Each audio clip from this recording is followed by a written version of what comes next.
Bem-vindo ao canal Delcione Abrindo as Escrituras. Hoje nós temos uma palavra muito interessante que eu quero trazer hoje. Está no livro de Romanos também. E esta palavra está no capítulo 3 de Romanos. Nós vamos ver hoje, vou fazer a leitura do versículo 21 até o versículo 26. Mas nós vamos andar um pouco dentro deste capítulo. Versículo 21 diz assim: Mas agora se manifestou uma justiça que provém de Deus, independente da lei, da qual testemunha a lei e os profetas. Justiça de Deus mediante a fé em Cristo Jesus, para todos que creem. Não há distinção, pois todos pecaram e estão destituídos da glória de Deus, sendo justificado gratuitamente por sua graça, por meio da redenção que há em Cristo Jesus. Deus ofereceu como sacrifício para propiciação mediante a fé, pelo seu sangue, demonstrando a sua justiça, e em sua tolerância havia deixado o pecado, impune os pecados anteriormente cometidos, mas no presente demonstrou a sua justiça, a fim de ser justo e justificador daquele que tem fé em Jesus. O que estava acontecendo aqui na igreja de Roma? Apóstolo Paulo não era pastor da igreja de Roma, provavelmente não tinha ido até a igreja em Roma ainda, mas resolveu instruir a igreja em Roma.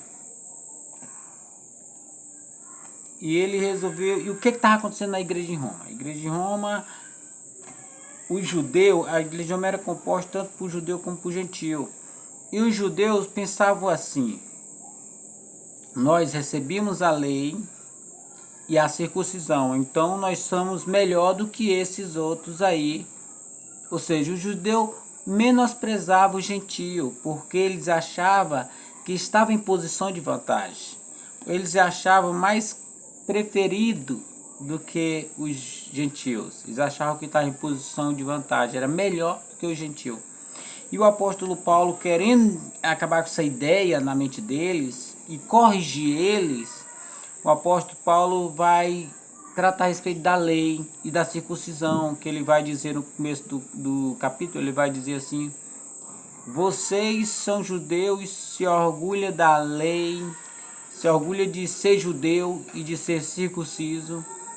E ele vai dizer assim, com razão, vocês deveriam se orgulhar, porque a vocês foi confiado a lei de Deus, a verdade de Deus. E também a aliança veio entre o judeu. Mas só que a salvação, a circuncisão verdadeira, não é a circuncisão feita na carne, ou seja, uma cirurgia de fimose, que é uma cirurgia de uma doença chamada, acho, quase como fimose, como assim. Eles achavam que estavam em posição de vantagem, então o apóstolo Paulo vem e ensina ele dizendo que vocês não estão em posição de vantagem, que vocês são judeus, são circuncisos, e mesmo assim vocês desobedecem a Deus, desobedecendo a lei. Então vocês não estão em posição de vantagem. Todos pecaram. É agora que ele entra querendo ensinar a respeito do pecado que atingiu todos, e todos estão precisando, necessita de um arrependimento. Ele vai dizer assim: não há nenhum justo sequer. Não há ninguém que entenda, ninguém que busque a Deus. Todos se desviaram e tornaram-se juntamente inúteis. Não há nenhum que faça o bem. Não há nenhum sequer. Sua garganta só um túmulo aberto. Sua língua engana. Veneno de serpente está em seus lábios. Sua boca está cheia de maldição e amargura. Seus pés são ágeis para derramar sangue. Ruína e desgraça marcam seus caminhos. e não conhece o caminho da paz. Aos seus olhos é inútil temer a Deus. Irmão, esse diagnóstico aqui que o apóstolo Paulo está dando para a igreja em Roma, esse diagnóstico aqui é o nosso também, é o meu e é o seu aí que está ouvindo. Todos nós somos assim também. Todos nós falamos mal das pessoas, matamos se possível for. Nós quebramos toda a lei. A lei foi feita não para salvar, porque a lei vai restringir o homem de algumas regras. Então ela não foi colocada para salvar. Qual era a intenção da lei? O que ela vê? Qual o propósito da lei? O propósito da lei, de fato, é revelar, trazer às claras à luz quem nós somos verdadeiro. Porque a lei vai dizer assim para o homem: não matarás. Aí o homem tem consciência que a lei diz para não matar, ele vai lá e mata. A lei diz: não terás outro Deus além de mim. E o homem é idólatra. A lei diz: não desobedecer pai e mãe. E o homem desobedece. A lei diz: amar o teu próximo como a ti mesmo. E nós não amamos o nosso próximo como a nós mesmos. Entendeu? O que a lei diz, o homem faz o oposto. Ou seja, o que a lei vem mostrar? Ela vem mostrar que todos nós quebramos a lei, todos nós somos pecadores, todos nós estamos separados de Deus e necessitamos nos aproximar de Deus. E qual o caminho para se aproximarmos de Deus? É isto que nós vamos ver aqui neste capítulo. Ele continua dizendo assim: sabemos que tudo que a lei diz, o diz para aqueles que estão debaixo dela, para que toda boca se cale e todo mundo esteja sob o juízo de Deus. Ou seja, tudo que a lei diz, ela diz para aqueles que estão debaixo dela. E quem que está debaixo da lei? Todos. Todos que não conhecem Jesus Cristo ainda vivem debaixo da lei. Você só vai sair debaixo da lei quando você crê em Jesus Cristo como seu Senhor e Salvador. Enquanto não, você ainda está debaixo dela. E vai dizer assim, ó: portanto, ninguém será declarado justo baseando-se na obediência à lei. Entendeu? Porque é mediante a lei que nos tornamos plenamente conscientes do pecado. Por quê? Ninguém pode dizer assim: eu sou justo porque eu cumpro a lei. Não cumpre. A lei é testemunho de que nós desobedecemos a Deus. A lei é testemunho de que nós quebramos ela mesma e que nós somos pecador. Totalmente pecador, irmão. Não tem nenhum sã que não pecou, que pisou na terra e não pecou, exceto Jesus Cristo, Filho de Deus. O restante todos pecaram, estão destituídos da glória de Deus. Bem, agora que temos consciência que todos nós pecamos e estamos destituídos da glória de Deus, agora eu quero trazer aqui para vocês a salvação, o Salvador, a justiça de Deus. O próprio Deus, que deu a lei para revelar que nós somos pecadores, agora ele traz uma nova justiça, e essa justiça, ela não depende de lei. Essa justiça é a justiça salvadora. Assim, ó, versículo 21 vai dizer: mas agora se manifestou uma justiça que provém de Deus, independente da lei da qual testemunha a lei e os profetas. Ou seja, essa justiça de Deus, que Deus traz agora, ela foi testemunhada pela lei, porque no tempo da lei era necessário sacrifício para expiação de pecado, e aquele sacrifício, aquele cordeiro que era sacrificado, simbolizava Cristo, que viria depois. Foi testemunhado pelos profetas. Os profetas também testemunharam. Muitos profetas disseram assim: a virgem dará à luz, nascerá um filho, que chamará de Emanuel, Deus conosco, Salvador do mundo. Entendeu? Jesus Cristo foi simbolizado pelo sábado, foi simbolizado pelas tábuas da lei, pela vara de Arão que floresceu, pelo jarro com os maná, pois ele é o pão da vida. Ele é a vara que vai florescer, a vara seca que secou na cruz, floresceu no terceiro dia, é Jesus. E então, ele é a justiça de Deus que é independente da lei. Versículo 22. Justiça de Deus mediante a fé em Cristo Jesus, para todos que creem, e não há distinção. Ou seja, é a justiça de Deus, independente da lei, da qual foi testemunhada pela lei e os profetas, e essa justiça de Deus é mediante a fé em Jesus Cristo. Somente mediante a fé em Jesus Cristo. Se você quer ser justo, justificado, creia em Jesus Cristo. Pois essa justiça é unicamente mediante a fé em Jesus Cristo. E essa justiça não se limita a cor, raça, condição financeira nenhuma, lugar, região onde você mora. Essa justiça ela está aberta para todos que creem, independente se você é branco, negro, pardo, preto, índio, independente se você é americano ou africano, independente de qual região você nasceu, de onde você é, da sua condição financeira ou do seu status, independente do grau de conhecimento que você tem, é para você, é para mim e é para você essa justiça. Amém? Não há distinção. Qualquer pessoa que crê será justificado. Pois bem, versículo 23 vai dizer assim: pois todos pecaram e destituídos estão da glória de Deus. Agora Deus diz mais outra vez, dizendo assim: agora todos pecaram. Sabemos que todos pecamos por conta da lei, que nós quebramos a lei. Porque a lei diz, Jesus diz, se quebrar um mandamento, é responsável por quebrar toda a lei. E nós quebramos toda a lei de fato. Nós não cumprimos com nenhum dos mandamentos.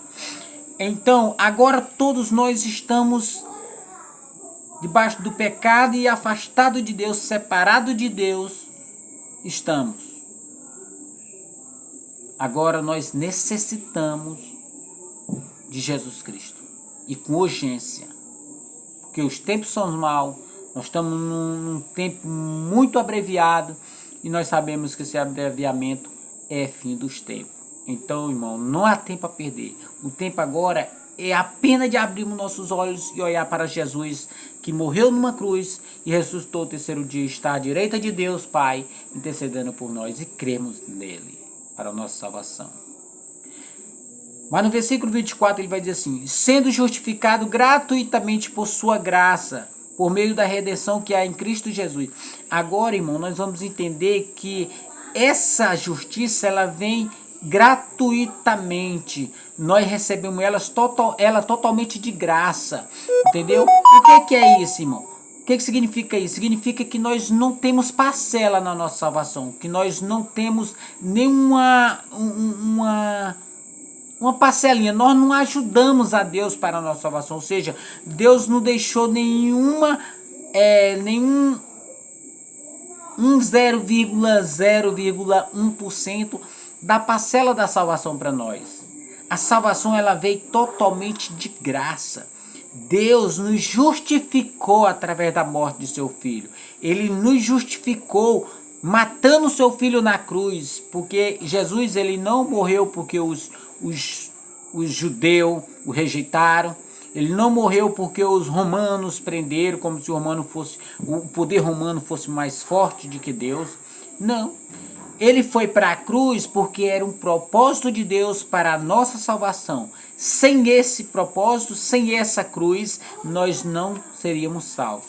Mas para que nós fôssemos salvos, o povo de Deus, escolhido por Deus, foi necessário Deus matar o próprio filho na cruz. Amém? E agora, essa justiça, ela vem de graça, totalmente de graça para nós. Nós não temos nenhuma parcela. Tem gente que pensa assim: irmão, mas eu tenho que fazer coisa certa para me ser salvo. Eu tenho que fazer coisa boa, eu tenho que fazer óbvio para me ser salvo, porque senão eu não vou ser salvo. Irmão, deixa eu te falar uma coisa. Nós não dependemos de nós para ser salvo. A salvação é gratuitamente. Mas isso não quer dizer que você possa viver do jeito que você quer, não. Porque o que nós entendemos? Nós entendemos que a salvação ela é um dom gratuito de Deus, dado de graça para nós, mas só que nós entendemos também que aquele que é salvo, que se entende que foi salvo, perdoado por Deus, justificado pela morte de Cristo, nós entendemos que agora ele tem uma nova mente, uma nova consciência, é um ser nascido de novo, uma nova criatura. Então ele não vai fazer uso dos velhos hábitos, mas ele vai fazer os novos hábitos. Agora, qual o hábito do cristão que é? Ter uma vida reta, andar em santidade, uma vida no Espírito Santo, uma vida honesta, honrar as pessoas, respeitar as pessoas, não mentir, ter um bom caráter, nome na praça.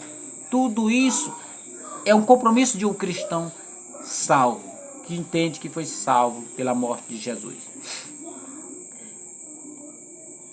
Versículo 25 vai dizer assim: Deus o ofereceu como sacrifício para propiciação. Agora Deus oferece Jesus como sacrifício para propiciação, ou seja, Jesus Cristo ele foi oferecido por Deus como sacrifício, Deus ofereceu como sacrifício para Ele mesmo, por nós. E Deus o recebeu, aceitou o sacrifício dado por Ele mesmo, que é Cristo na cruz, por nós, pela nossa salvação. E agora o que acontece, irmão? Agora Cristo, ele faz propiciação por nós. Na cruz ele morre, o seu sangue é derramado, cobertos e cobre o nosso pecado com o seu sangue. Agora nós fomos justificados pelo sangue de Cristo que foi derramado na cruz. E propiciação, quando nós vamos falar em propiciação, nós entendemos uma coisa. No Velho Testamento existiu o propiciatório. O que é o propiciatório? O propiciatório é a tampa da Arca da Aliança, do qual o sacerdote ele pegava um cordeiro ali, matava o cordeiro e entrava para o lugar santo do santo, e ali no lugar santo do santo ele fazia expiação pelo pecado do povo da época. Ou seja, ele matava o cordeiro e entrava para o lugar santo do santo, e ali no lugar santo do santo ele oferecia o sacrifício pelo pecado do povo da época.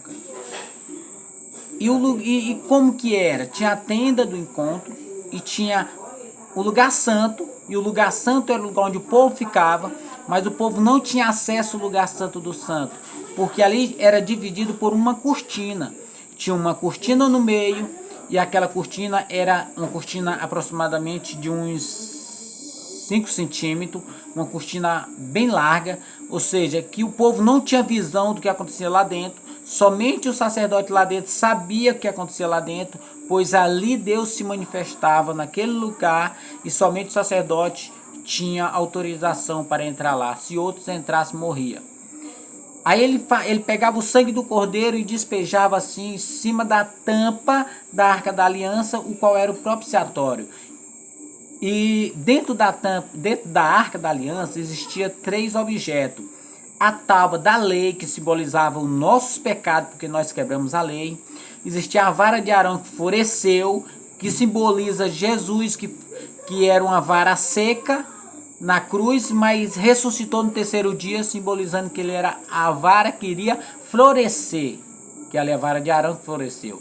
E também um jarro com os maná, que também simbolizava Jesus também, que é o pão da vida. O pão da vida, e qual Jesus diz assim: aquele que de mim se alimenta, jamais terá fome. Amém? E nós vamos para o último ponto. Vai dizer assim, versículo 26.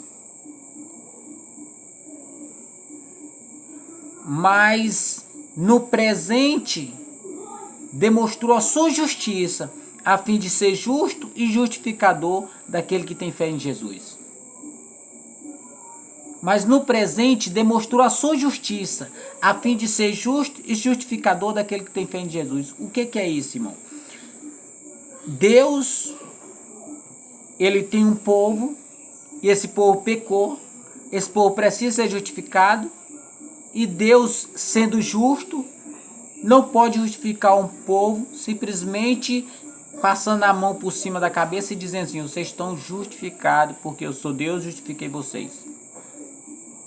Será que ele fazendo isso, ele continuaria sendo justo? Se ele é justo e nós pecador, ele poderia nos justificar normalmente, sem nada mais? É claro que não. Nós vamos entender o que aconteceu. Por pouco. Deus é justo, e agora ele mostra sua justiça, a fim de ser justo e justificador daquele que tem fé em Jesus. Ou seja, agora ele demonstra a sua justiça. Como que ele demonstra a sua justiça e permanece sendo justo? Nós somos pecadores, nós quebramos a lei. O que acontece? A lei exigia perfeição. Nós precisávamos ser perfeito para que nós pudéssemos ser salvos. Nós precisávamos ser perfeito mediante a lei. E nós quebramos a lei. E agora, depois da lei sendo quebrada, depois que a lei foi quebrada, nós precisávamos ser punidos. Por quê? E com a morte. Porque a lei exige morte. Entendeu? A lei diz assim: você pecou e o salário do pecado é a morte. Então a lei exige a morte. Então por que Deus não nos matou? E ele é justo, ele pode nos justificar. O preço da nossa vida seria a nossa morte, nossa condenação. Mas o que foi que Deus fez? Deus enviou o seu filho, porque ele queria nos justificar, e ele não podia nos justificar apenas passando a mão na cabeça, mas ele foi lá e enviou o filho para morrer numa cruz, cumpriu toda a lei, morreu numa cruz, e agora Jesus Cristo cumpriu toda a lei, morrendo na cruz, ele levou nossos pecados no madeiro. E agora, com nossos pecados no madeiro, o que acontece? Nossos pecados foi colocado junto com Jesus no madeiro. Jesus pagou o preço por nós.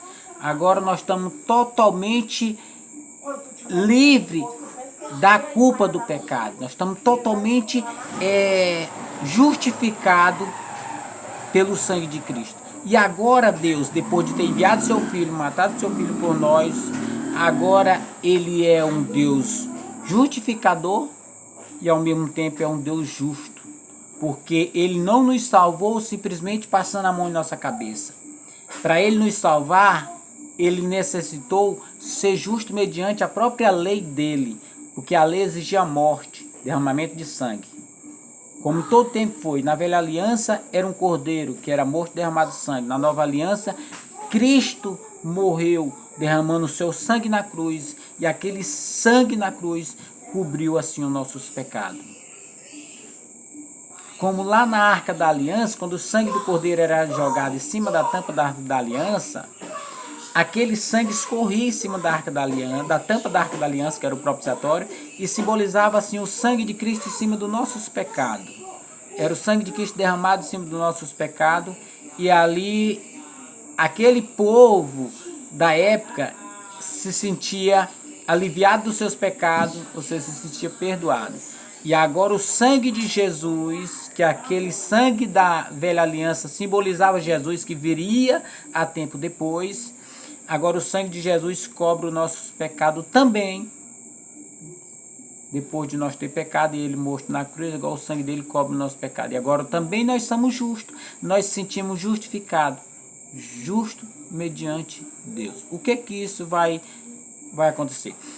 Isso significa que a nossa ficha estava suja. Agora nós estamos justificados. Então, quando nós chegar lá no céu, no dia do juízo, que Deus nos chamar na sua presença para o julgamento, a nossa ficha vai estar lá como alguém que estava sujo, impuro. Então, Deus vai lá e carimba com seu título lá, com sua marca, com seu carimbo, dizendo assim: agora você está justificado na minha presença, porque meu filho pagou o preço por vocês, um preço que vocês jamais poderiam pagar. Meu filho pagou por vocês um preço de sangue. Então nós agora fomos justificados mediante a fé em Cristo Jesus, meu irmão. Amém? Que Deus nos abençoe. E eu quero pedir aos irmãos aí que ouçam esse vídeo com atenção e que se inscreva no canal, que dê um like também e que também comente se você tiver alguma dúvida do que eu falei aqui, se você entendeu que está errado, que você comente aí e eu vou tentar responder daqui, ver se eu ajudo você aí. Se eu conseguir responder e ajudar você, muito bem. Se eu não conseguir, você vai para a Bíblia e lá Deus tira a tua dúvida. Amém? Até mais.